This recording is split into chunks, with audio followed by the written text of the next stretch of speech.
Get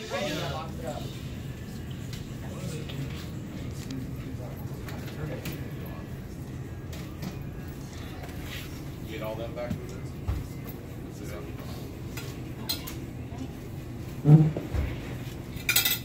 If asked today, most would forget the time before the internet existed. At the very least, many would struggle without its daily presence in their lives, myself included. An aspect that used to be a part of the internet is known as net neutrality. Its literal definition is the principle that internet service providers should allow access to all applications and content, regardless of its source and without blocking any particular product or website. Without net neutrality, service providers are able to charge companies premiums to access whatever content they have on their websites quicker.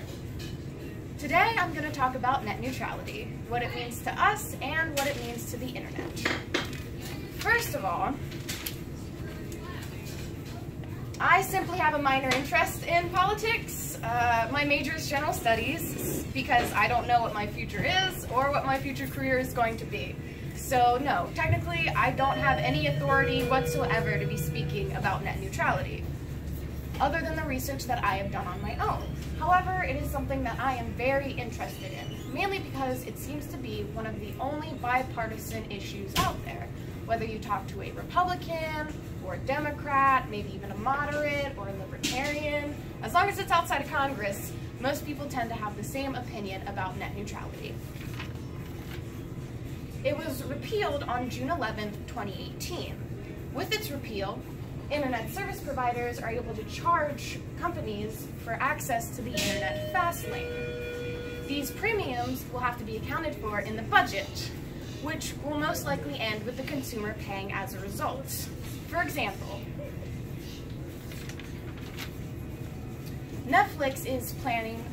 Cable One is planning on charging Netflix hundreds of thousands of dollars for their video streaming services to load quicker. Netflix will have to offset this cost, most likely by raising the price for their membership fee. This could cause a whole host of upsurges in the cost of internet-based memberships. Transitioning into how a lack of net neutrality affects us and how it also affects the business landscape of America. So companies charge us, bigger corporations charge them, and so on and so forth. It's a vicious cycle I'm sure all of us are familiar with. But did you know that many businesses and small companies start up online? That's because the vast reach and accessibility of the internet allows many small businesses to begin their journey as internet startups. They market and sell their products completely online. It provides an easy way for them to get their product in front of people. Plus, the skill of the marketing team and the usefulness of the product, one can conduct lucrative business entirely online.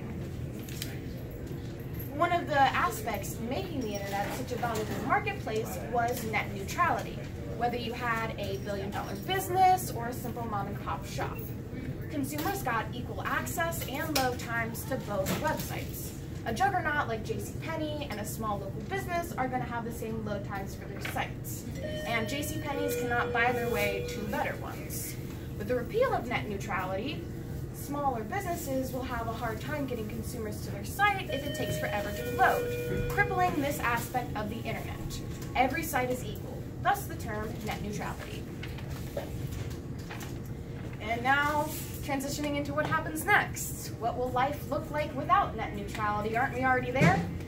The internet doesn't seem that much different now than it did before net neutrality was repealed.